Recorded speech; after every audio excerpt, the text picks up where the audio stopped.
দর্শকগণ, আজকের এই ভিডিওতে আমি আপনাদেরকে দেখাতে চলেছি যে মহাকুম্ভ মেলায় আগুন কেন লেগেছিল। আপনারা ভিডিওটি শেষ পর্যন্ত দেখবেন, আপনারা অনেক কিছু জানতে পারবেন।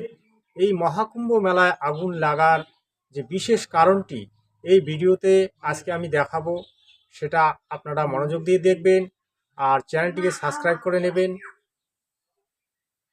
মহাকুম্ভ মেলা চত্বরে অগ্নিকাণ্ড। মেলা চত্বরের পাশে তাঁবুতেও আগুন লেগে গিয়েছে। সেক্টর 19-এ কয়েকটি তাঁবুতে আগুন লেগেছে বলে জানা গিয়েছে। মেলা চত্বরে আগুন লাগায় হুড়োহুড়ি পড়ে যায়। বেশ কয়েকটি তাঁবু আগুনে ভস্মীভূত হয়ে গিয়েছে বলেও জানা যাচ্ছে। দমকলের কয়েকটি ইঞ্জিন ঘটনাস্থলে পৌঁছে আগুন নিয়ন্ত্রণে আনার চেষ্টা চালাচ্ছে। आगे बढ़ते जरा देखते हैं तस्वीरें। देखिए यहाँ पर आग को बुझाने का काम चल रहा है। जो सिलेंडर थे वो हटा लिए गए हैं और यहाँ पर आप देखिए ये মহাকুম্ভ মেলায় আগুন লাগানোর পিছনে যে রহস্যটি সেটা আপনারা শুনলেন, কিন্তু বাস্তবটা কি? বাস্তবটা অন্য।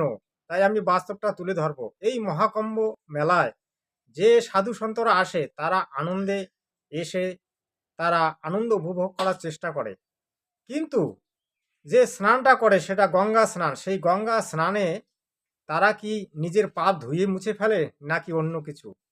এই নাগা সাধুরা ল্যাঙ্গা অবস্থায় স্নান করে। ল্যাঙ্গা অবস্থায় নদীতে স্নান করলে পাপ হয়, কিন্তু নাগা সাধুরা সেটা মানে না। তাই এই মহাকুম্ভ মেলা আজ অনুষ্ঠিত হতে চলেছে বা অনুষ্ঠিত হচ্ছে, কিন্তু আগামীতে আর এই মহাকুম্ভ মেলা অনুষ্ঠিত হবে না। কারণ শাস্ত্র বিরুদ্ধ সাধনা আর এই ভণ্ডামীদের ভণ্ডামি এই দেশ দুনিয়ায় চলবে না। আপনারা আগে ভিডিওটা দেখুন, অনেক কিছু জানতে পারবেন। पूरा का पूरा जो 260 जो कुटिया थी वो जली हैं। और आप ये देखिए कितना ये दुख देने वाला मंजर है। पूरी तरीके से जलकर राख हो गई हैं। 260 कुटिया बनाई थी। धर्म संघ और गीता प्रेस का जो पूरा कैंप था यहाँ पर ये बना हुआ था और ये पूरी तरीके से जल गया है। अब कोशिशें इस बात की चल रही हैं कि आग फैले ना, इसलिए आग पर काबू पा लिया जाए और इसी आग को काबू पाने की कोशिश की जा रही है। आप देखिए किस तरीके से एक एक आग को बुझाया जा रहा है। দর্শকগণ, আপনারা দেখলেন যে এই ভিডিওতে কিভাবে আগুনটি লেগেছিল এবং আগুনটি বুঝানোর কিভাবে চেষ্টা চলছে, কিন্তু বাস্তবটা আমি অন্যদিকে নিয়ে যাওয়ার চেষ্টা করব। কারণ এই মহাকুম্ভ মেলায় অনেক কিছু ঘটনা ঘটে যেগুলো ক্যামেরার মাধ্যমে দেখানো হয় না বা ভিডিওতে দেখানো হয় না। কিন্তু এই মহাকুম্ভ মেলাটি কি চলবে? আমার মন বলছে এই মহাকুম্ভ মেলাটি আর চলবে না। কারণ এই মহাকুম্ভ মেলা একটি অশাস্ত্রবিধি মেলা, যেখানে শাস্ত্র বিরুদ্ধ সাধনা হয়, যেখানে শাস্ত্র বিরুদ্ধ কর্ম আদি করা হয়। তাই এই পাপ কর্মগুলি করার কারণে এই মহাকুম্ভ মেলায় আগুন লেগে গেছে। জগৎগুরু তত্ত্বদর্শী সন্ত রামপাল মহারাজজি বলেছেন যে যারা শাস্ত্র বিরুদ্ধ সাধনা করে, না তো তাদের গতি হয়, না মুক্তি হয়, না তাদের জীবনে কোনো শান্তি হয়।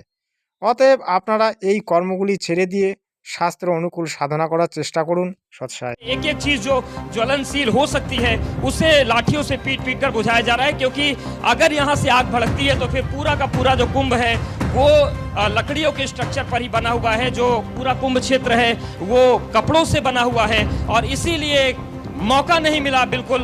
और आग किस तरीके से जलाकर सब कुछ राख कर देती है वो आप देख सकते हैं तस्वीरें। इस वक्त जो रैपिड एक्शन फोर्स है वो मौके पर मौजूद है, जो एनडीआरएफ की टीम है वो मौके पर मौजूद है और कोशिशें इसी बात की जा रही हैं कि इस आग पर काबू पा लिया जाए। आप দর্শক, আপনারা দেখতে পাচ্ছেন কিভাবে আগুন নেভানোর চেষ্টা চলছে। লাঠি দিয়ে পিটিয়ে পিটিয়ে আগুন নেভানোর চেষ্টা চলছে। আগুন প্রায় বুঝে গেছে, কিন্তু আগুনের শেষ যে অংশটি সেটাকেও নেভানোর চেষ্টা চলছে। আজ এই মহাকুম্ভ মেলায় আগুন লেগে গেছে, এটা কিন্তু ভারতবর্ষের শুভ লক্ষণ নয়। কারণ ভারতবাসীকে এটা দেখানোর ঠিক হয়নি। কারণ ভারতবাসী এরকমটা চায় না। ভারতবাসী চায় তার দেশটি শান্তিপ্রিয়ভাবে চলবে এবং আমাদের যে যাগযজ্ঞ অনুষ্ঠানগুলি সেগুলি শান্তিভাবে প্রতিষ্ঠিত বা অনুষ্ঠিত হবে। কিন্তু আমরা আজ কি দেখতে পাচ্ছি? এই মহাকুম্ভ মেলায় যেখানে 38,000 পুলিশ বাহিনী আছে, যেখানে সরকার মদত দিচ্ছে, সেখানে আজ আগুন লেগে ভস্মীসাৎ হয়ে গেল। এটা কিন্তু আমরা সঠিকভাবে মেনে নিতে পারছি না। কারণ এত প্রশাসনের চেষ্টা থাকা সত্ত্বেও কিভাবে আগুন লেগে গেল এটা মেনে নেওয়া যাচ্ছে না। হয়তো দুর্ঘটনা হয়েছে, কিন্তু সেটা প্রশাসন সঠিকভাবে হয়তো তত্ত্বাবধান করেনি, যার ফলে এই মহাকুম্ভ মেলায় আগুন লেগে গেছে। আজ সরকারকে দেখতে হবে যে এর মূল রহস্যটা কী, যেটা আমাদের সামনে উজাগার করতে হবে। সরকারকে চুপ করে বসে থাকলে চলবে না, যেটা জনগণকে দেখাতে হবে। আপনারা ভিডিওটিতে অনেক কিছু দেখতে পাচ্ছেন, এই যে নিউজ মিডিয়ারা অনেক কিছু দেখাচ্ছে, যেটা হয়তো সত্য হতে পারে, নাও হতে পারে, কিন্তু আমি যেটা মনে করি যে এর পিছনে অন্য কিছু কারণ আছে। কারণ সাধুরা যে কর্মগুলি করে সম্পূর্ণ পাপ মুক্ত হয়ে করে না, তারা অনেকগুলি কুকর্ম করে। সেই কুকর্মের ফল আজ মহাকুম্ভ মেলায় দেখতে পাচ্ছেন। কারণ জগৎগুরু তত্ত্বদর্শী সন্ত রামপাল মহারাজজি যে জ্ঞান প্রচার করেন সেটা শাস্ত্রসম্মত। এই শাস্ত্র অনুকূল ভক্তি করলে সেখানে না তো কোনো বিঘ্ন উপস্থিত হয়, না তো কোনো বাধা বিপত্তি আসে, না তো সেখানে কোনো আগুন লাগে বা কোনো রকম কোনো ঝড় তুফান হয়। তাই এই শাস্ত্র বিরুদ্ধ সাধনার ফল এরকমই হবে, যেটা জগৎগুরু তত্ত্বদর্শী সন্ত রামপাল মহারাজজি দেখিয়েছেন। আজ নাগা সাধুরা এই ধরনের যে কর্ম আদিগুলি করেন সেগুলি কি শাস্ত্র অনুকূল? আমাদের সনাতন ধর্মের গীতার মধ্যে কি বর্ণনা আছে, যেটা আপনাদের জানা দরকার।